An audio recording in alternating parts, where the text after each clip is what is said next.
Carefree, Arizona, CNN. In this bedroom community north of Phoenix, two gray-haired white residents stand silently at a dusty intersection, holding up homemade signs in the blistering 100-plus degree heat. It only takes a few minutes before Linda and Tom Rawls, holding Black Lives Matter and Justice for George signs, hear a clear and now familiar scream from a passing motorist, suggesting this Republican stronghold suburb of 4,000 is anything but free of cares. Every life matters, screams a woman from a red SUV. Get AF ****ing life. A few minutes later, another driver waves an obscene gesture out of his window.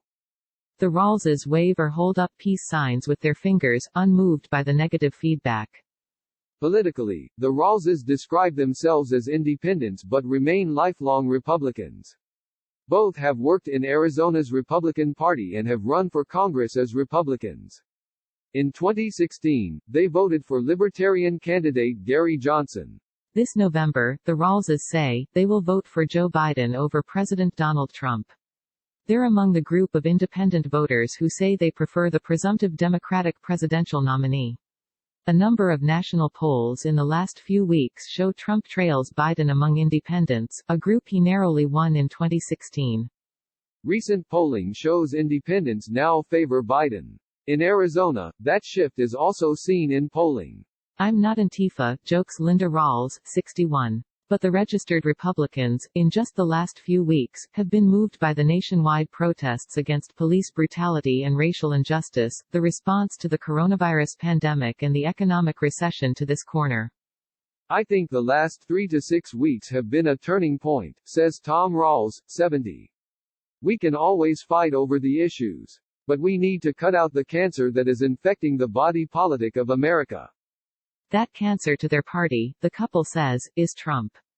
We'll support Biden not because we agree with him on issues, Linda Rawls says, but he's a decent, kind, sane man. I've considered myself a Republican since I was 13. We're not at home in our party. We're not Democrats. We don't have anywhere to go.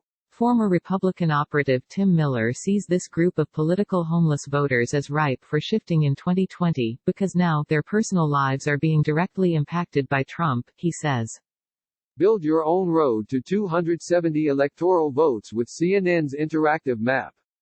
It's a philosophy Miller himself has held since 2016, when he was an outspoken, never-Trumper, who made efforts but failed to convince other Republicans to not vote their party. In 2020, he's part of a more targeted campaign to convince white, suburban Republicans to abandon Trump, called Republican Voters Against Trump. The group, made up of famous anti-Trumpers like conservative writer Bill Kristol, has launched a $10 million digital and television advertising blitz in battleground states, which include Arizona. But ads are not what's driving the group's 2020 effort, it's elevating the voices of disappointed moderates and Republicans. On its website, Republican Voters Against Trump has posted hundreds of personal stories from people across the country. Spokeswoman Priya Gada tells CNN the site has received tens of millions of organic views. In 2016, people disapproved of Trump personally but still voted for him, Miller says. Concerns about him have come home to roost with the virus, the economy and the instability in their communities with the protests. Those reservations about Trump, well, it's getting real now. There also remain the Republican voters who aren't sure what they'll do on Election Day. Cheryl Coons, 56, a cardiac nurse on the front line of the COVID-19 crisis, would agree the issues in 2020 are real for her, professionally and personally, but she remains uncertain how she'll vote in November. The self-described moderate is also a registered, card-carrying Republican, she says. I have always identified with issues on both sides of the political spectrum and struggled with both parties. Coons, who is recovering from pneumonia suspected of being caused by COVID, doesn't blame the president for her illness or the pandemic, saying the administration did what it could given the enormity of the outbreak. Coons also remains confident that Trump would lead the country best in an economic recovery.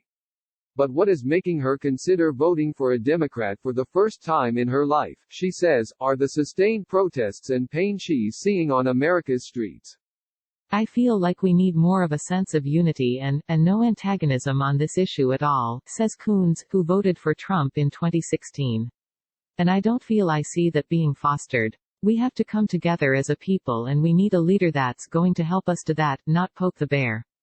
Coons says she tries not to discuss politics with her friends, because nearly all of them are unmovable politically.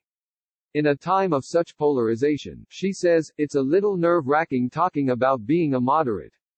Coons says it's not too late for Trump to change her mind, though.